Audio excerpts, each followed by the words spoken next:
کیونکہ ہر مشکل کا حل، ہر تکلیف سے نجات دینے کی طاقت صرف اس کے پاس ہے، کسی اور کے پاس نہیں۔ اور اللہ سبحانہ وتعالی خود فرماتے ہیں وَقَالَ رَبُّكُمُ ادْعُونِي أَسْتَجِبْ لَكُمْ، تمہارا رب کہتا ہے کہ مجھ سے دعا مانگو، ادعونی، میرے آگے ہاتھ پھیلاؤ، استجب لکم، میں تمہاری دعا قبول کروں گا۔ نبی صلی اللہ علیہ وسلم نے فرمایا کہ سب سے زیادہ عاجز وہ ہے جو دعا کرنے سے عاجز ہے، یعنی جو اپنے رب کو نہیں پکارتا۔ حقیقت یہ ہے کہ ہم سب رب کے محتاج ہیں اور رب ہی کے پاس ہر مسئلے کا حل ہے۔ اس لیے ہمیں ہر حال میں اٹھتے بیٹھتے سوتے جاگتے جب بھی تکلیف کا احساس ہو، جب بھی کسی ضرورت کا احساس ہو، فوراً اپنے رب کو پکارنا چاہیے۔ سب سے پہلی بات تو یہ ہے کہ جادو عموماً دشمنی یا حسد کی وجہ سے کیا جاتا ہے، یا کسی سے کوئی انتقام لینے کے لیے، کوئی بدلہ لینے کے لیے، اور اس کا مقصد یہ ہوتا ہے کہ دوسرے کو تکلیف میں مبتلا کر دیا جائے۔ یہ بالکل ایسے ہی ہے جیسے لوگوں کو جسمانی طور پر تکلیف میں مبتلا کیا جاتا ہے کہ کسی کو کچھ مارا جائے ہاتھ سے یا کسی ڈنڈے سے تو جسم کو تکلیف ہوتی ہے، اسی طرح روح کو بھی تکلیف پہنچتی ہے، اور روح کی تکلیف کچھ الفاظ کے ذریعے ہوتی ہے۔ جیسے عام روزمرہ زندگی میں بھی جب کوئی ہماری تعریف کرتا ہے تو ہمیں اچھا لگتا ہے، اور جب کوئی ہمیں گالی گلوچ کرتا ہے تو ہمیں اس سے تکلیف پہنچتی ہے، اذیت پہنچتی ہے۔ چونکہ روح اور جسم آپس میں گندے ہوئے ہیں، اس لیے اگر جسم کو کوئی تکلیف پہنچتی ہے تو وہ اس کا اثر روح تک جاتا ہے۔ اسی طرح اگر روح پر کوئی چیز اثر انداز ہوتی ہے، کوئی کلام یا کچھ ایسے عملیات، تو اس کا اثر جسم تک بھی جاتا ہے۔ اور اس طرح انسان جادو کے اثر سے نہ صرف یہ کہ روحانی طور پر بلکہ بعض اوقات جسمانی طور پر بھی بیمار ہو سکتا ہے۔ اور اس میں بہت سے مذموم مقاصد ہوتے ہیں، بعض اوقات والدین اور اولاد میں، یا شوہر بیوی میں، یا دوستوں میں لڑائی جھگڑا اور ناچاکی پیدا کی جاتی ہے، اور باہم پیار محبت کے رشتوں کے اندر نفرت کے بیج بوئے جاتے ہیں۔ پھر یہ کہ جادو کی علامات کیا ہے، کس کو کیسے پتا چلے کہ جادو ہوا ہے یا نہیں، تو اس میں یہ ہے کہ انسان کی ان یوزول سی کنڈیشن ہو جاتی ہے، یعنی انسان اسی روٹین میں زندگی بسر کر رہا ہے، وہی صبح اٹھنا، کھانا پینا، روزمرہ کے معمولات، لیکن کسی چیز میں دل نہیں لگتا، طبیعت بیزار ہونے لگتی ہے۔ اور یہ نہیں کہ یہ ایک دن کے لیے، 2 دن کے لیے، کیونکہ ایسا تو ہر ایک کے ساتھ ہو ہی جاتا ہے، ایک لمبے عرصے کے لیے کیفیات تبدیل ہونے لگتی ہیں، سستی یا گھبراہٹ طاری ہو جاتی ہے، ذہنی انتشار یعنی کسی چیز پر کنسنٹریشن کا نہ رہنا، حد سے زیادہ چڑچڑا پن، بعض اوقات عبادات میں بالکل دل نہ لگنا، اور بغیر کسی ظاہری بیماری کے یا بغیر کسی ظاہری جسمانی بیماری کے انسان کے اندر بیماری کی کیفیت محسوس ہوتے رہنا، بعض اوقات ڈراؤنے خواب آتے ہیں، کبھی خون کے چھینٹے اور کچھ غیر معمولی قسم کی چیزیں گھروں میں دیکھی جاتی ہیں، بعض اوقات خاوند بیوی ایک دوسرے سے نفرت کرنے لگتے ہیں، ان میں جدائی تک ہو جاتی ہے۔ لیکن اس کا یہ مطلب نہیں کہ ان علامات میں سے کوئی ایک علامت کسی وقت انسان کے اندر پائی جائے تو انسان فوراً شک کرے کہ مجھ پر جادو کر دیا گیا، کیونکہ آج کل یہ وبا بھی بہت عام ہو چکی ہے کہ ہر دوسرا شخص اس وہم میں گرفتار ہے کہ اس پر کسی نے کچھ کر دیا ہے۔ یہ ضروری نہیں ہوتا کہ ہر وقت ایسی علامات کسی کے کچھ کیے سے ہی ہو، ویسے بھی انسان ہے، کبھی تھک جاتا ہے، کبھی غذا میں کوئی تبدیلی ہو جاتی، کبھی ویسے بھی انسان کا دل اللہ کے ہاتھ میں ہے، جس طرف چاہے اس کو پھیر دے، تو انسان کی طبیعت میں ایک ملال سا اور ایک سستی، ایک بے چینی سی پائی جاتی ہے۔ تو ان سب چیزوں کا تعلق ضروری نہیں کہ جادو سے ہی ہو، لیکن اگر جادو ہو تو یہ علامات انسان میں دکھائی دیتی ہیں۔ اب اگر کسی کے اندر ایسی چیزیں ہیں اور علاج کے باوجود، جسمانی علاج کے باوجود شفا نہیں ہو رہی، تو اس کے لیے ضروری ہے کہ انسان پھر روحانی علاج بھی کرے۔ روحانی علاج کے لیے ضروری نہیں کہ کسی بابے کے پاس یا کسی مذہبی بزرگ کے پاس ہی انسان جائے، انسان خود بھی اللہ سبحانہ وتعالیٰ کا کلام پڑھ سکتا ہے اور پورے یقین اور ایمان کے ساتھ، اور اس سے انسان کو شفا ہو سکتی ہے، کیونکہ کسی انسان کے ہاتھ میں کوئی طاقت نہیں، اصل طاقت اللہ کے کلام میں ہے، جس کو پورے یقین اور ایمان کے ساتھ پڑھنا چاہیے۔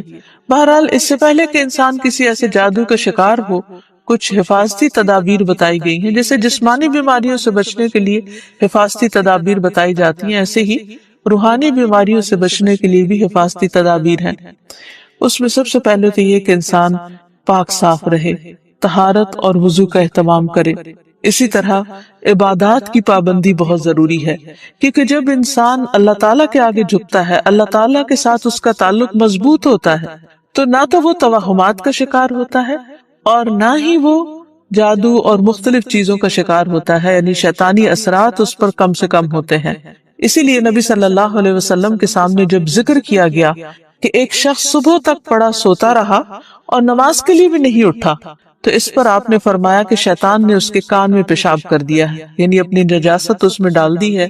تو جو شخص شیطانی نجاست کے اثر میں ہو، پھر وہ سب سے بڑی بیماری اس کو لاحق ہو جاتی ہے، چاہے اس کو جادو کہیں یا کچھ اور۔ لیکن حقیقت یہ ہے کہ انسان جب اللہ کا اطاعت گزار بنتا ہے، رب کا فرما بردار بنتا ہے، تو شیطان اس کو اپنے کنٹرول میں نہیں لے سکتا، کیونکہ اللہ تعالیٰ فرماتے ہیں ان عبادی لیس لک علیہم سلطان، میرے بندے تیرا ان پر کوئی زور نہیں چلتا، کوئی زور نہیں چل سکے گا۔ ایک اور جگہ پر فرمایا الا عبادک المخلصین، مگر تیرے چنے ہوئے بندے۔ تو ہمیں ایسے بندوں میں شامل ہو جانا چاہیے جو اللہ کے محبوب ہیں، اللہ کے چنے ہوئے ہیں، اور اس کے لیے اللہ تعالیٰ نے جو ہمیں احکامات دیے ہیں، جو طریقے سکھائے ہیں، ان کے مطابق زندگی بسر کی جائے۔ پھر اسی طرح یہ ہے کہ کثرت سے اللہ تعالیٰ کا ذکر کیا جائے، خصوصاً استغفار، کیونکہ بہت سی تکلیفیں انسان کے اپنے ہی گناہوں کی وجہ سے آتی ہیں، جیسے آتا ہے ما اصابکم من مصیبت فبما کسبت ایدیکم، جو بھی مصیبت تم کو پہنچی وہ تمہارے اپنے ہاتھوں کی کمائی کی وجہ سے تھی۔ پھر اسی طرح اپنے گھروں کو تصاویر اور مجسموں سے پاک کرنا چاہیے، کیونکہ رسول اللہ صلی اللہ علیہ وسلم نے فرمایا فرشتے اس گھر میں داخل نہیں ہوتے جہاں کتا اور تصویر ہوتا ہے۔ تو حفاظتی تدابیر میں سے یہ بھی ہے کہ انسان اپنے کھانے پینے کی عادات کو درست کرے، اور اس میں خصوصاً نبی صلی اللہ علیہ وسلم نے صبح کے وقت عجوا کھجور کھانے کا حکم دیا۔ آپ نے فرمایا جو شخص صبح کے وقت 7 کھجوریں کھائے گا، یعنی عجوا، اس روز جادو اور زہر سے بچا رہے گا، یعنی اس کے اندر اتنی امیونٹی پیدا ہو جاتی ہے کہ پھر برے اثرات، زہریلے اثرات اس کو نقصان نہیں دے سکتے۔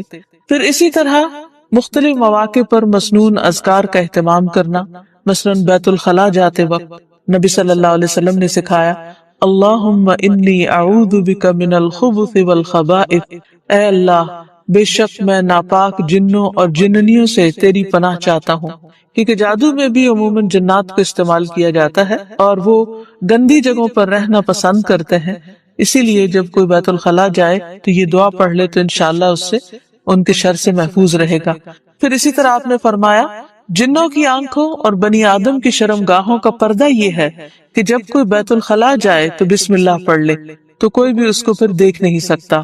پھر اسی طرح شوہر بیوی کے خاص تعلق میں بھی دعا سکھائی گئی، بسم اللہ اللہم جنبنا الشیطان وجنب الشیطان ما رزقتنا، اللہ کے نام کے ساتھ میں شروع کرتا ہوں، اے اللہ ہمیں شیطان سے بچا اور شیطان کو اس چیز سے دور رکھ جو اس کے نتیجے میں تو ہمیں عطا فرمائے۔ تو آپ نے فرمایا کہ اگر اس کے بعد میاں بیوی کو کوئی اولاد ملے گی تو شیطان اسے نقصان نہیں پہنچا سکتا۔ اسی طرح تحلیل پڑھنا، لا الہ الا اللہ وحدہ لا شریک لہ لہ الملک و لہ الحمد وہو علی کل شیء قدیر، کہ اللہ کے سوا کوئی معبود نہیں، تنہا ہے، اس کا کوئی شریک نہیں، اسی کے لیے بادشاہی ہے اور اسی کے لیے تعریفیں ہیں، اور وہ ہر چیز پر قدرت رکھنے والا ہے۔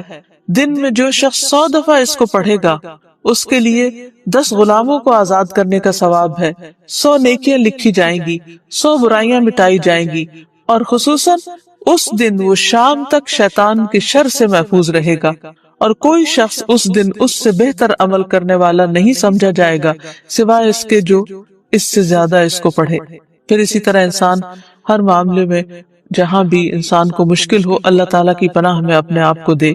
تو خلاصہ کلام یہ ہے کہ انسان اپنے آپ کو مختلف طرح کے توہمات سے بھی بچائے، اور ہر چھوٹی بڑی بات کو جادو قرار نہ دے، یا کسی کام کو کرنے کا ارادہ نہ ہو تو یہ سوچے کہ یہ مجھ پر جادو کر دیا گیا ہے اس لیے میں اس کام کو نہیں کر سکتا، تو یہ دراصل شیطانی وسوسے ہوتے ہیں، اس لیے ان سے بچنا بھی ضروری ہے۔ بہرحال اگر ایسے وسوسے ہوں یا حقیقت میں کوئی بیماری ہو تو اس کا علاج بھی بتایا گیا ہے، کیونکہ کوئی بیماری ایسی نہیں کہ جو قابل علاج نہ ہو۔ رسول اللہ صلی اللہ علیہ وسلم نے فرمایا ہر بیماری کے لیے دوا ہے۔ جب کسی مریض کو صحیح طریقے پر بیماری کی دوا پہنچتی ہے تو وہ اللہ تعالیٰ کے حکم سے درست ہو جاتا ہے۔ اسی طرح جادو بھی ایک بیماری ہے اور اس بیماری کا علاج بھی قرآن و سنت میں موجود ہے۔ اس کے لیے سب سے پہلے تو یہ پتہ لگانے کی ضرورت ہے کہ کیا واقعی جادو ہے بھی یا نہیں، اور اس میں ہم دیکھتے ہیں کہ نبی صلی اللہ علیہ وسلم کو خواب کے ذریعے دکھایا گیا تھا کہ ان پر جو جادو کیا گیا ہے وہ کہاں پر دبایا گیا ہے، تو آپ نے اس کو نکلوایا تھا۔ لیکن ضروری نہیں کہ ہم میں سے ہر ایک کو یہ پتہ چل سکے کہ جادو ہے کہاں، اول تو ہو سکتا ہو ہی نہ، صرف توہم ہی ہو، ایک خیال ہی ہو کسی کا، کیونکہ بعض چیزیں انسان جب بار بار سوچتا ہے تو وہ اس کو حقیقت معلوم ہونے لگتی ہے۔ لیکن اگر انسان کو کوئی ایسا خواب آ جائے تو ٹھیک ہے، اور اگر نہیں بھی آتا تو انسان اللہ سبحانہ وتعالیٰ کا ذکر کرتا رہے اور اس کے ذریعے علاج کرے۔ اس میں خاص طور پر شرعی دم، جسے رقیہ شرعیہ کہا جاتا ہے، آج کل مختلف قراء کی آواز میں قرآن مجید کی سلیکٹڈ آیات ریکارڈ کر دی گئی ہیں، مریض اس کو بار بار سنتا رہے تو انشاءاللہ اس کا توڑ ہو جائے گا۔ پھر اسی طرح اللہ تعالیٰ کی کتاب سے علاج، کیونکہ قرآن مجید میں آتا ہے وَنُنَزِّلُ مِنَ الْقُرْآنِ مَا هُوَ شِفَاءٌ وَرَحْمَةٌ لِّلْمُؤْمِنِينَ، اور ہم قرآن کے ذریعے سے وہ چیز نازل کرتے ہیں جو مومنوں کے لیے شفا اور رحمت ہے۔ تو قرآن مجید میں جیسے سب سے پہلے سورۃ الفاتحہ پڑھنا، کیونکہ اس کے اندر اللہ تعالیٰ سے مدد مانگی جاتی ہے، ایاک نعبد و ایاک نستعین، صرف تیری ہم عبادت کرتے ہیں اور صرف تجھی سے ہم مدد چاہتے ہیں کہ یا اللہ تو ہماری اس بیماری اور تکلیف کو دور فرما دے۔ پھر اسی طرح آیت الکرسی، کیونکہ جب انسان آیت الکرسی پڑھتا ہے تو اللہ سبحانہ تعالیٰ کی طرف سے اس کے لیے ایک خاص محافظ مقرر کر دیا جاتا ہے، اور اگر رات کو انسان پڑھ کر سوتا ہے تو صبح تک وہ فرشتہ انسان کی حفاظت کرتا ہے۔ پھر اسی طرح سورۃ البقرہ کا پڑھنا، رسول اللہ صلی اللہ علیہ وسلم نے فرمایا سورۃ البقرہ پڑھا کرو، کیونکہ اس کا پڑھنا باعث برکت ہے، اسے چھوڑنا باعث حسرت ہے، اور اس کے پڑھنے والے پر جادوگر قدرت نہیں پا سکتے۔ یعنی جو شخص قرآن پڑھتا ہے، خصوصاً سورۃ البقرہ پڑھتا رہتا ہے، تو کسی کا جادو اس شخص پر اثر نہیں کرتا۔ پھر اسی طرح معوذات پڑھنا، رسول اللہ صلی اللہ علیہ وسلم نے فرمایا صبح اور شام 3 بار معوذات کہہ لو تو یہ تمہاری ہر چیز سے کفایت کریں گی، یعنی سورۃ الاخلاص، قل اعوذ برب الفلق اور قل اعوذ برب الناس۔ اس کے علاوہ بھی مریض قرآن مجید کی تلاوت کثرت کے ساتھ کرتا رہے، اور پھر اگر ہو سکے تو بیری کے پتوں کو پانی میں ملا کر اس پانی سے غسل کر لے، اس کو بھی ایک مؤثر علاج کے طور پر بتایا گیا ہے۔ لیکن اس کے ساتھ ساتھ انسان غیر شرعی طریقوں سے مکمل طور پر پرہیز کرے، کیونکہ اس سے انسان کے ایمان اور عقیدے میں خلل واقع ہو جاتا ہے۔ رسول اللہ صلی اللہ علیہ وسلم نے فرمایا جس نے حرام چیز کے ساتھ علاج کیا، اللہ تعالیٰ اس کے لیے اس میں شفا نہیں بنائے گا، یعنی اس کو پھر فائدہ نہیں ہوگا۔ پھر اسی طرح جادو کا علاج جادو سے نہیں کرنا چاہیے، یعنی اگر انسان کو کبھی ایسا وہم ہو تو جادوگروں کے پاس نہ جائے یا ایسے طریقے اختیار نہ کرے جو ہمارے دین میں نہیں یا ہماری شریعت کے خلاف جاتے ہیں۔ رسول اللہ صلی اللہ علیہ وسلم نے فرمایا جو جادو کرے یا جادو کروائے یا جو کسی کاہن کے پاس آئے اور اس کی بات کی تصدیق کرے تو اس نے اس چیز کا انکار کیا جو محمد صلی اللہ علیہ وسلم پر نازل ہوئی۔ اسی لیے غیر شرعی جھاڑ پھونک سے مکمل اجتناب کرنا چاہیے۔ نبی صلی اللہ علیہ وسلم سے نشرہ کے بارے میں دریافت کیا گیا تو آپ نے فرمایا یہ شیطانی عمل ہے۔ اور نشرہ کیا ہوتا ہے؟ جن یا جادو اتارنے کے لیے شرکیہ یا جاہلانہ منتر پڑھنا اور یا پڑھوانا۔ تو ایسے الفاظ جس کا بعض اوقات معنی معلوم نہیں ہوتا اور یہ بھی نہیں پتا ہوتا کہ اللہ تعالیٰ کو پکارا جا رہا ہے یا کسی جن یا کسی اور شیطان کو پکارا جا رہا ہے۔ خود انسان زیادہ سے زیادہ قرآن مجید پڑھے، اور اگر وہ پڑھا ہوا نہیں تو آج ہر طرف بہت سی کیسٹس اور سی ڈیز اور ایسی چیزیں ملتی ہیں کہ جس سے انسان قرآن مجید کی تلاوت مسلسل سن سکتا ہے۔ ہو سکے تو مکمل قرآن مجید ایک ہفتے میں سن کر اپنے بیماری کا علاج کیا جائے۔ پھر اسی طرح یہ ہے کہ باقی دعائیں بھی جو جادو کے توڑ کی بتائی گئی ہیں ان کو پڑھتے رہنا انسان کو فائدہ دیتا ہے۔ اور آخر میں یہ 2 خاص دعائیں جو نبی صلی اللہ علیہ وسلم نے جنات اور جادو کے شر سے بچنے کے لیے سکھائی ہیں، ان کو بار بار پڑھتا رہے، صبح شام پڑھتا رہے حتیٰ کہ افاقہ ہو جائے۔ پہلی دعا ہے أعوذ بكلمات الله التامات التي لا يجاوزهن بر ولا فاجر من شر ما خلق وذرأ وبرأ ومن شر ما ينزل من السماء ومن شر ما يعرج فيها ومن شر ما ذرأ في الأرض ومن شر ما يخرج منها ومن شر فتن الليل والنهار ومن شر كل طارق إلا طارقا يطرق بخير يا رحمن. تو یہ تیسری طرح کی رات عبادت کی رات بن گئی. اب یہ آپ کی چوائس ہے کہ آپ کیا کرتے. ہر ایک کے اعمال نامے میں فرق اور اس کے وزن میں فرق کہاں سے آئے گا؟ اس کے عمل سے. محض وشفل تھنکنگ سے بھی نہیں کہ ہم خوش ہوتے رہیں، سنتے رہیں، جانتے رہیں اور عمل میں کچھ بھی نہ لائیں. ٹھیک ہے. اور یہ جو پہلے آیت شروع میں لکھی گئی ہے فَسُبْحَانَ اللَّهِ حِينَ تُمْسُونَ وَحِينَ تُصْبِحُونَ، پس تسبیح کرو اللہ کی جب تم شام کرتے ہو اور جب تم صبح کرتے ہو، یعنی دن کے دونوں کناروں پر اللہ کی پاکی بیان کرو. سب سے پہلا باب ہے نیند کی حکمت. نیند انسان کی بنیادی ضرورت ہے. تندرست اور توانا جسم، یکسو ذہن اور خوشباش زندگی کے لیے مناسب نیند لینا ضروری ہے. اور اگر ہم اس نیت سے نیند لیں تاکہ ہم اٹھ کر زیادہ اچھے کام کر سکیں تو یہ نیند بھی عبادت کی نیند ہو جائے گی. اللہ تعالیٰ نے نیند کو آرام کا ذریعہ قرار دیتے ہوئے فرمایا وَجَعَلْنَا نَوْمَكُمْ سُبَاتًا وَجَعَلْنَا اللَّيْلَ لِبَاسًا وَجَعَلْنَا النَّهَارَ مَعَاشًا، اور ہم نے تمہاری نیند کو باعث آرام بنایا اور ہم نے رات کو لباس بنایا اور دن کو روزی کمانے کا ذریعہ بنایا. یعنی رات آرام کے لیے، جسے لباس پہن کر انسان کمفرٹیبل ہو جاتا ہے، سردی گرمی سے بچتا ہے. اسی طرح لحاف بھی ایک طرح کا لباس ہے تو وہ آرام کا سمبل ہے. تو رات کو اللہ نے آرام کے لیے بنایا، اس کو پردہ پوش بنایا، اس میں اندھیرا رکھا ہے، اور پھر دن کو کام کے لیے. لیکن آج کل کیا ہو رہا ہے؟ عمومی طور پر لوگوں کا طریقہ زندگی تبدیل ہوتا چلا جا رہا ہے اور اس کے ساتھ ساتھ وہ اپنے آس پاس کی ساری انوائرمنٹ کو ڈسٹرب کرتے ہیں، جانوروں کو، پرندوں کو اور ماحول کو. بجلی جہاں اللہ کی ایک بہت بڑی نعمت ہے، ہم نے اس کو مس یوز کر کے اپنے لیے باعث عذاب بنا لیا. دن بھر کی مصروفیت اور تھکاوٹ کے بعد نیند انسان کو سکون اور راحت بخشتی ہے. اللہ کی کتنی بڑی نعمت ہے. ارشاد باری تعالیٰ ہے وَمِن رَحْمَتِهِ، یہ وہ رحمت ہے جو ایک حصہ صرف اللہ نے زمین پر اتارا ہے. اس رحمت میں سے من رحمتہ جعل لکم اللیل والنہار لتسکنوا فیہ ولتبتغوا من فضلہ ولعلکم تشکرون. اور اس کی رحمت میں سے ہے کہ اس نے تمہارے لیے رات اور دن بنائے تاکہ تم اس میں سکون حاصل کرو اور تاکہ تم اس کا فضل تلاش کرو. اب آیت میں پہلے لیل آ رہا ہے اور پہلے سکون آ رہا ہے، پھر نہار آ رہا ہے اور پھر تاکہ تم اس کا فضل تلاش کرو، یعنی کام کرو، اور تاکہ تم شکر ادا کرو. کس بات پر شکر؟ کہ اللہ نے رات اور دن بنائے اور پھر اتنی زبردست ٹائم مینجمنٹ کی کہ ایک وقت آرام کے لیے بنایا اور ایک وقت کام کے لیے بنایا. Perfect balance. اور جو شخص اس اصول کے مطابق زندگی بسر کرتا ہے وہ زیادہ پروڈکٹیو انسان ہوتا ہے، زیادہ بہتر طور پر کام کر سکتا ہے اور زیادہ بہتر صحت کے ساتھ زیادہ اچھے کاموں میں آگے جا سکتا ہے. پھر ہے نیند اللہ کی نشانیوں میں سے ایک قابل ذکر نشانی بھی ہے. اللہ تعالیٰ کا ارشاد ہے وَمِنْ آيَاتِهِ مَنَامُكُمْ بِاللَّيْلِ وَالنَّهَارِ وَابْتِغَاؤُكُمْ مِنْ فَضْلِهِ إِنَّ فِي ذَلِكَ لَآيَاتٍ لِقَوْمٍ يَسْمَعُونَ. اور تمہارا رات اور دن میں سونا، اور دن میں سونے سے مراد قیلولہ ہے، نہ کہ دن بھر سونا، اور اس کے فضل کو تلاش کرنا اس کی نشانیوں میں سے ہے. یعنی دن میں کام کرنا اس کی نشانیوں میں سے ہے.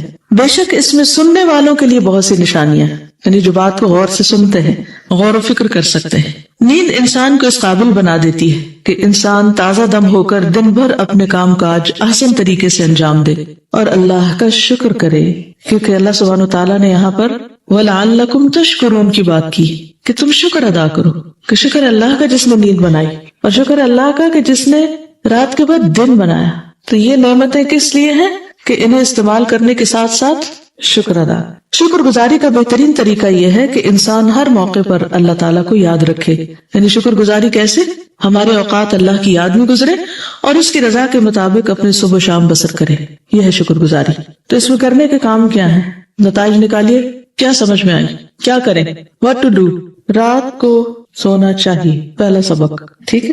دوسرا سبق دن کو کام کرنا چاہیے. پہلا سبق رات کو سونا چاہیے، دوسرا دن کو کام کرنا چاہیے. تیسرا شاباش کام کرنا چاہیے تاکہ اللہ تعالیٰ کا فضل تلاش کرے. ٹھیک ہے نا. ان نعمتوں پر اللہ تعالیٰ کا شکر ادا کرنا چاہیے اور اللہ تعالیٰ کی نشانیوں پر غور و فکر کرنا چاہیے اور دن میں قیلولہ کرنا چاہیے. بس ان آیات سے اور اس لیسن سے یہ بات ہمیں سمجھ میں آتی. ٹھیک جی. آپ اللہ کی باتیں سننی بھی چاہیے, صرف پڑھنی ہی نہیں, سننی بھی چاہیے. یعنی آپ سوچ رہے ہوں گے کہ یہ باتیں تو ہم خود بھی بیٹھ کے گھر میں کتاب پڑھ سکتے تھے. مجھے آج کسی نے کہا یہ 4 دن آپ کیا کریں گی, یہ تو چھوٹی سی کتاب ہے, یعنی 1 گھنٹے میں آپ ساری کتاب پڑھ سکتے ہیں, کوئی مسئلہ نہیں. لیکن خود پڑھنے میں اور سب کے ساتھ مل کر پڑھنے میں اور پھر پڑھتے ہوئے غور و فکر کرنے میں اور پھر عمل کی نیت سے پڑھنے میں بہت فرق ہے. انفارمیشن کا حاصل کرنا بہت آسان ہے, لیکن اس کو ڈائجسٹ کر کے اس کو اپنے عمل میں لانا, اپنی عادات کو تبدیل کرنا انتہائی مشکل کام ہے. تو اس کے لیے تو 4 دن بھی تھوڑے ہیں, لیکن چلے 4 دن کی زندگی کچھ کام کر لی. آگے چلتے ہیں. نیند اور بیداری کے اوقات. سونے جاگنے کے اوقات کو باقاعدہ منظم کرنے کی ضرورت ہے. اللہ تعالیٰ نے انسانوں کے اندر ایک ایسا خودکار نظام بایولوجیکل کلاک سیٹ کیا ہوا ہے جو دن رات کے آگے پیچھے چلنے کے ساتھ ساتھ کام کرتا ہے. یعنی جیسے دن اور رات آگے پیچھے آتے جاتے ہیں نا, کبھی رات لمبی ہوتی ہے, کبھی دن چھوٹا ہوتا ہے, کبھی دن لمبا ہوتا ہے, رات چھوٹی ہوتی ہے, تو اس کے مطابق ہماری باڈی بھی ایڈجسٹ کرتی چلی جاتی ہے. اور پھر آپ دیکھیں گے کہ بچپن سے ہی بچوں کے اندر مختلف ہیبٹس یا تو اچھی طرح ڈیولپ ہو جاتی ہیں یا نہیں, لیکن عموماً چھوٹے بچے صبح بہت جلدی جاگ جاتے ہیں. مثلاً بہت چھوٹے بچے فجر کے وقت جاگ جاتے ہیں. یہ اور بات ہے کہ انہیں دودھ پلا کے تھپک کے پھر سلا دیا جاتا ہے کیونکہ ان کے سونے کے اوقات زیادہ ہوتے ہیں. ابھی ان کے کام کرنے کے دن نہیں آئے, آرام کے دن ہے. اللہ سبحانہ وتعالیٰ نے ایک بچپن رکھا ہے, ایک بڑھاپا رکھا ہے. تو بچپن میں بھی انسان آرام زیادہ کرتا ہے, سوتا ہے, اور بڑھاپے میں بھی آپ نے دیکھو گا کہ بوڑھے لوگوں کے پاس زیادہ کام نہیں ہوتا تو موسٹلی وہ آرام کرتے رہتے ہیں. تو زیادہ کام زندگی کے کس حصے میں ہوتا ہے؟ جوانی میں. لیکن اگر جوان سست ہو جائے تو پھر کیا ہو, یا وہ کسی اور کام میں لگ جائیں. اسی طرح اندھیرا چھاتے ہی انسان کے اعصاب سست ہونے لگتے ہیں, تھکن کا احساس غالب آنے لگتا ہے اور لیٹنے کو دل چاہتا ہے. یعنی ایک نیچرل سی انسان کے اندر ایک ارج ہوتی ہے. ارشاد باری تعالیٰ ہے, هو الذی جعل لکم اللیل لتسکنوا فیہ والنہار مبصرا ان فی ذلک لآیات لقوم یسمعون. وہی ذات ہے جس نے تمہارے لیے رات بنائی تاکہ تم اس میں سکون حاصل کرو اور دن کو روشن بنا دیا, بے شک اس میں ان لوگوں کے لیے نشانیاں ہیں جو سنتے ہیں. وَهُوَ الَّذِي جَعَلَ لَكُمُ اللَّيْلَ لِبَاسًا وَالنَّوْمَ سُبَاتًا وَجَعَلَ النَّهَارَ نُشُورًا. اور وہی ذات ہے جس نے تمہارے لیے رات کو لباس اور نیند کو آرام اور دن کو اٹھنے کا وقت بنایا ہے. اب بتائیے کیا کریں گے؟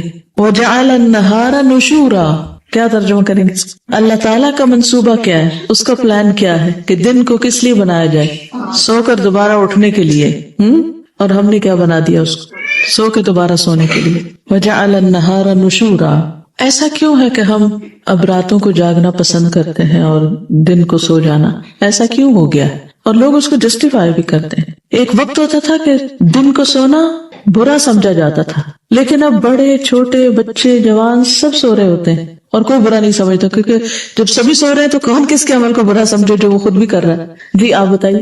ہاں, ہم ایک جسٹیفیکیشن خوبصورت تعویل یہ دیتے ہیں کہ ہمارا لائف سٹائل چینج ہو گیا. مومن کا لائف سٹائل کیسا ہوتا ہے؟ اللہ اور اس کے رسول صلی اللہ علیہ وسلم کے بتائے ہوئے طریقے کے مطابق ہماری زندگی جب ہی عبادت بن سکتی ہے نا, کہ جب ہمارا لائف سٹائل وہ ہو جو اللہ تعالیٰ کے ہاں پسندیدہ ہو. اور عام طور پہ یہ کہا جاتا ہے کہ دن کو بہت ڈسٹربنس ہوتی ہے, چڑیا پرندے جو ہیں وہ بھی بولتے ہیں, انسان بھی برتن کٹکھٹاتے ہیں, اور بھی بہت سی چیزیں ہوتی ہیں, اس لیے پھر رات کو جاگتے ہیں. اور کیوں جاگتے ہیں رات کو؟ دن کو عام طور پر زیادہ سو جاتے ہیں تو پھر رات کو نیند نہیں آتی. تو بہت سے لوگوں کو یہ مسئلہ ہے کہ رات کو نیند نہیں آتی تو اس لیے وہ جاگتے ہیں, اور جاگ کر پھر کچھ کام بھی نہیں ہوتا کیونکہ دماغ بھی پوری طرح کام نہیں کر رہا, تو پھر وہ کیا کرتے ہیں, اس وجہ سے ہم دن کو زیادہ سو کر رات کو پھر سو نہیں پاتے. تو اکثر لوگوں کو رات کو جاگنے کی ایک بیماری سی ہو جاتی ہے, اور پھر جاگتے بھی ہیں تو ظاہر ہے کہ ان کی پھر کوئی سوشل لائف نہیں ہوتی. اس وقت باقی لوگ سو رہے ہوتے ہیں, نہ کہیں جا سکتے ہیں نہ آ سکتے ہیں. پھر ان کو کوئی کمپنی چاہیے ہوتی ہے, اگر گھر والے باقی سو رہے ہیں تو پھر وہ کمپنی کہاں سے ملتی ہے ان کو؟ آن لائن ملتی ہے. اور بہت سے غلط کام پھر رات کو ہوتے ہیں. سورۃ الفلق میں کیا ہے؟ وَمِن شَرِّ غَاسِقٍ إِذَا وَقَبَ. تو غاسق اندھیرے کو بھی کہتے ہیں کہ اندھیرے کے شر سے. تو رات میں جہاں کچھ اچھے کام ہو سکتے ہیں وہاں رات کا اپنا ایک شر بھی ہے, تو جس سے بچنا بہت مشکل ہوتا ہے. جی بعض اوقات کام زیادہ ہوتا ہے, اس میں انسان دن کے اوقات کو اگر صحیح طور پر استعمال کرے تو دن میں کام ختم ہو سکتا ہے. اگر کبھی کبھار زیادہ ہو جائے کام تو رات کو جاگا جا سکتا ہے, لیکن اس کا یہ مطلب نہیں کہ پھر دن میں اس سے ڈبل سوئیں. وہی جو آپ دن میں سو رہے ہیں وہ دن کو کام کر لیتے، کیونکہ دن کے وقت اور خصوصاً دن کے پہلے وقت میں اللہ سبحانہ و تعالیٰ نے بہت برکت رکھی اور کام جلدی مکمل بھی ہو جاتے ہیں۔ کچھ جابس ایسی ہیں کہ جو نائٹ شفٹس ہوتی ہیں جن میں جاگنا ہی پڑتا ہے، لیکن وہ چند لوگوں کی ہونی چاہیے نا، کسی ریزن کے تحت تو ایکسیپشنل کیس ہر چیز میں ہے۔ مثلاً روزے فرض کیے گئے لیکن جو بیمار ہوتے ہیں ان کے لیے رخصت ہے، نماز فرض کی گئی لیکن کچھ لوگوں کے لیے رخصت ہے کہ وہ مخصوص دنوں میں نماز نہ پڑھے۔ تو رخصت تو ہر چیز میں، ہر کیس میں۔ یہاں عمومی بات ہو رہی ہے کہ فطرت کا ایک عام قانون اور تقاضا کیا ہے اور اس کے خلاف جانے کے نقصانات کیا ہیں۔ تو رات کو جاگنے کے نقصانات پر ہمیں غور کرنا چاہیے، خواہ وہ صحت کے اعتبار سے ہو، خواہ وہ سوشل لائف کے اعتبار سے ہو، خواہ وہ ہماری ریلیشن شپ کے اعتبار سے ہو۔ کیونکہ اگر مثلاً کوئی شوہر رات بھر جاگتا ہے اور دن بھر سوتا ہے تو اس کے ریلیشن اپنی بیوی اور بچوں کے ساتھ کیسے ہوں گے؟ تو لائف ڈسٹرب ہوگی نا۔ اچھا، اب کیا ہے کہ جب ہم دن کو سوتے ہیں تو کھانے پینے کے اوقات بھی بدل جاتے ہیں۔ اب کھانے پینے کے اوقات میں ہمارا پورا بایولوجیکل سسٹم جو ہے ہماری باڈی کا وہ ڈسٹرب ہوتا ہے، کیونکہ رات کے مختلف حصوں میں مختلف آرگنز بہتر کام کرتے ہیں۔ یعنی جب ہم سو رہے ہوتے ہیں تو ہمارے اندرون جسم جو ہے وہ کام کرنا شروع کر دیتا ہے، اس کی اوور آلنگ ہو رہی ہوتی ہے، سر کے بالوں سے لے کے آنکھیں اور دل، دماغ، ہر چیز خصوصاً رات کے مخصوص حصوں میں مخصوص فنکشن ہوتے ہیں ان کے۔ ریسنٹلی مجھے ایک ڈاکٹر کو دیکھنے کا اتفاق ہوا تو اس نے مجھے دن کے 11 سے 1 بجے اور 5 سے 7 بجے شام کو سرٹن فوڈ استعمال کرنے کے لیے کہا کہ اس وقت آپ کے جسم کا مخصوص حصہ زیادہ کام کر رہا ہوتا ہے، اگر آپ اس وقت یہ ڈائٹ لیں گی تو آپ کی صحت میں ڈراسٹک چینج آئے گا۔ اور واقعی میں اس سے فرق محسوس کر رہی ہوں۔ اور بعض اوقات جسم کا ایک حصہ اس وقت ریسٹ کر رہا ہوتا ہے اور ہم مثلا معدہ ریسٹ کر رہے ہیں، اس کے ریسٹ کرنے کا ٹائم ہے۔ مجھے ایک ڈاکٹر نے یوں سمجھایا تھا کہ جیسے دن کے مختلف گھنٹے ہوتا ہے تو اسی طرح جسم کے مختلف اعضاء گھنٹوں کے مطابق کام کر رہے ہوتے ہیں۔ لیکن مڈ آف دا نائٹ اگر اسٹمک کے سونے کا وقت ہے یا لیور اس وقت آرام کر رہا ہے اور ہم اس وقت کھانا کھا رہے ہیں تو ہم اپنے جسم کے ساتھ بھی لڑ رہے ہیں نا۔ وہ آرام کرنا چاہتا ہے، ہم اس کو جگا کے کہتے ہیں تم کام کرو۔ سوچیے اگر آپ کے ساتھ کوئی ایسا کرے تو کیا ہوگا؟ صحیح فنکشن نہیں کرے گا، پھر معدہ اپسیٹ ہوگا۔ جب معدہ خراب ہوگا تو پھر جسم کا کون سا حصہ صحیح ہوگا؟ سارے بیمار ہوگا، اور اس سے طرح طرح کی بیماریاں جنم لے رہی۔ تو اس لیے جب ہم رات کو جاگتے ہیں تو ہماری نہ صرف یہ کہ فزیکل کنڈیشن پر اثر پڑتا ہے بلکہ کچھ ہارمونز جو ہیں وہ رات کو ہی جسم سے خارج ہوتے ہیں، اور اگر ہم جاگتے ہیں تو وہ کام نہیں کرتے، اور جس کی وجہ سے کئی قسم کی ڈسٹربنسز پیدا ہو جاتی ہیں۔ تو نہ صرف یہ کہ جسمانی طور پر ہم متاثر ہوتے ہیں، روحانی طور پر بھی، کیونکہ دن میں نمازوں کے اوقات آتے ہیں۔ جو لوگ راتوں کو جاگتے ہیں وہ دن کی نمازیں قضا کر جاتے ہیں۔ بعض اوقات لیٹ جب سوتے ہیں تو فجر کے لیے اٹھنا مشکل، پھر بعض اوقات دن کو جب سو جاتے ہیں، اگر ظہر پڑھ کے نہیں سوئے تو ظہر قضا، اگر عصر نہیں پڑھ کر سوئے تو عصر قضا۔ بعض لوگ تو مغرب اور عشاء تک یہی کچھ کرتے ہیں، پھر جو ہی رات ہوتی ہے ان کا دن چڑھ جاتا ہے، پھر وہ صبح تک جاگتے ہیں۔ اس طرح ان کی عبادت میں خلل، ریلیشن شپ میں خلل، جسمانی نظام میں، کھانے پینے کے اوقات میں، یعنی ہر طرح سے وہ نہ صرف یہ کہ اپنے لیے بلکہ گھر والوں کے لیے بھی ڈسٹربنس کریٹ کرتے ہیں۔ ایسے لوگوں کی زندگی عبادت کہاں سے بن سکتی ہے؟ ہاں ایکسیپشنل کیسز ہیں، کوئی ڈاکٹر ہے تو ظاہر ہے بیمار ہے کوئی تو اسے رات کو جاگنا ہے۔ اسی طرح اگر کوئی پائلٹ ہے اسے رات کی فلائٹ لے کر جانی ہے، اس کو جاگنا ہے۔ کوئی طالب علم ہے، اس کا امتحان ہے تو اپنی نیند کو کم کر کے رات کے کچھ حصے میں پڑھ رہا ہے تو ٹھیک ہے۔ لیکن ایک عام انسان جو ایک بیکاری کی زندگی بسر کر رہا ہے وہ گھر والوں کے لیے بھی ایک بوجھ بنا ہوا ہے اور خود اپنے لیے ایک وبال جان ہے۔ اگر رات کو آپ دیر سے سوئے بھی ہیں کسی وجہ سے تو بھی صبح اپنے مخصوص وقت پر اٹھنا ضروری ہے، کیونکہ اس وقت جسم جاگ جاتا ہے۔ اگر جسم جاگ رہا ہے اور آپ زبردستی سو کر اس کو سلا رہے ہیں تو اس سے بھی ایک اندر کنٹرڈکشن ہوگی اور آپ تھکے تھکے فیل کریں گے۔ جب نیند پوری نہیں ہوتی ہے، جسم پوری طرح فریش نہیں ہوتا تو پھر کیا نقصان ہوتا ہے کہ نہ سن پاتے ہیں، نہ غور و فکر کر سکتے ہیں، نہ کنسنٹریشن ہوتی۔ آج کل عام شکایت ہے کہ بچوں کا کنسنٹریشن لیول ٹھیک نہیں۔ اس میں ایک بڑی وجہ ماں باپ کے اپنے اوقات کا منظم نہ ہونا اور ان کی وجہ سے ان کے بچوں کا بھی ساتھ متاثر ہونا ہے۔ ایک بہت بڑی وجہ نوجوان بچوں کے رات کو جاگنے اور دن کو سونے کی ہے کہ وہ فیس نہیں کرنا چاہتے ریالٹیز کو، یا والدین کی انٹرفیئرنس کو، یا کریٹیسزم کو، یا لوگوں کی لان تان کو۔ جب وہ کچھ کرتے نہیں، اس کا حل یہی ہے کہ آپ سب سے چھپ جائیں اور دن کو سوتے رہے تو کوئی آپ کو کچھ نہیں کہے گا، رات کو جاگیں گے تو آپ کی موج ہے کیونکہ باقی سب سو رہے ہیں اور آپ کو کوئی کچھ کہنے والا نہیں ہے۔ استاذہ یہ ہمارے جسم کا جو نظام اللہ تعالیٰ نے بنایا ہے وہ اس طرح سے ہے کہ سورج کی روشنی کے ساتھ ساتھ جب سورج نکلتا ہے اور اس کے ساتھ روشنی آتی ہے تو وہ ہماری آنکھوں کے ذریعے سے جب ہماری باڈی کے اندر جاتی ہے اس کے ساتھ ہی ہمارے برین سے مختلف قسم کے جو ہارمون سیکریٹ ہوتے ہیں اس کے ساتھ ہمارا سارا بایولوجیکل کلاک سیٹ ہوتا ہے، اور مختلف اوقات میں مختلف ہارمونز کا سیکریٹ ہونا، اور پھر شام جب ہوتی ہے تو ہمارے برین کا پائنیل گلینڈ جو ہے وہ میلاٹونن ہارمون سیکریٹ کرتا ہے۔ اس کے ساتھ ہی پھر ہمارے جو ہے نا کہ اعصاب ہمارے وہ لگنے لگتے ہیں کہ ہمیں لیٹ جانا چاہیے، اس وقت ہمیں واقعی ہی اندھیرا کر لینا چاہیے اور ہمیں سو جانا چاہیے، اس لیے کہ اگر ہم آرٹیفیشل لائٹس میں بھی رہتے ہیں تو وہ ہماری باڈی کا سسٹم اندر سے جو ہے وہ خراب ہوتا ہے، اور اس کی وجہ سے بہت سی یہ آج کل جو کرونک ڈیزیزز بہت عام ہو گئی ہیں، لائک ڈائبٹیز ہے، کینسرز ہیں، یا اور اس طرح کی مختلف بیماریاں ہیں، وہ اس وجہ سے زیادہ ہو رہی ہیں کہ ہمارے باڈی کے اندر جو ہم نے اس بیلنس کو خراب کر لیا ہے، اس سسٹم کو خراب کر دیا ہے جو کہ نیچرلی سیٹ تھا۔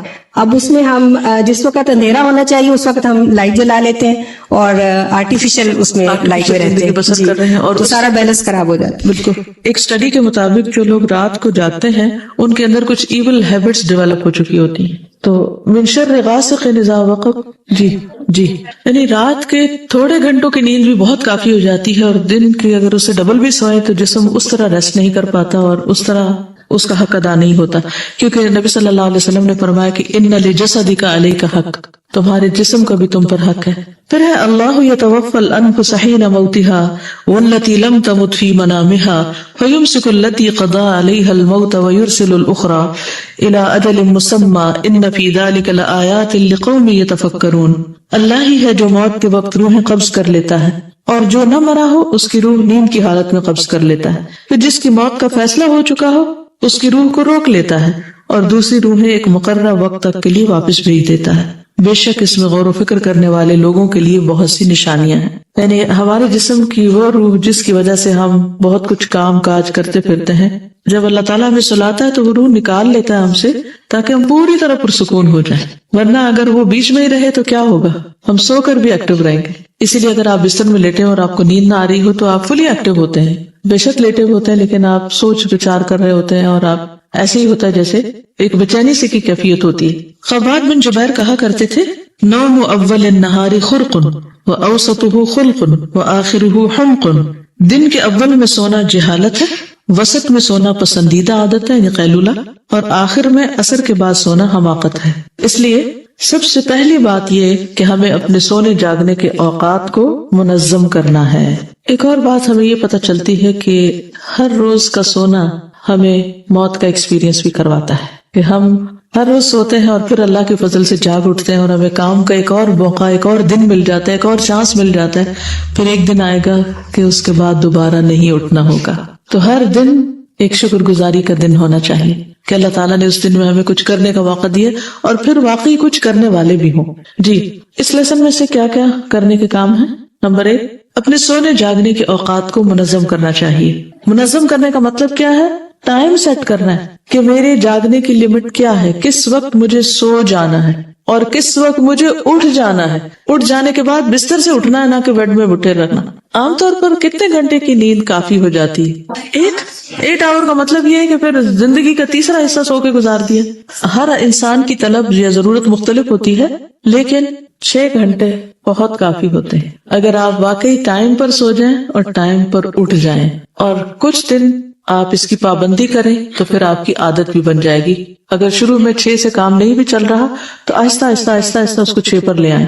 میں نے کسی کا سنا تھا، وہ کہنے لگے کہ ٹھیک ہے مان لیتے ہیں کہ 6 سے 8 گھنٹے جو ہے وہ ہمارے لیے سونا ضروری ہے اور ہماری ضرورت ہے، لیکن یہ کہ ایک مومن جو ہے وہ سونے کے لیے نہیں سوتا بلکہ وہ آخرت کے لیے سوتا ہے، اور جو شخص آخرت کے لیے سو رہا ہے پھر اس کی سونا جو ہے وہ 2 گھنٹے بھی اس کے لیے کافی ہو جائیں گے۔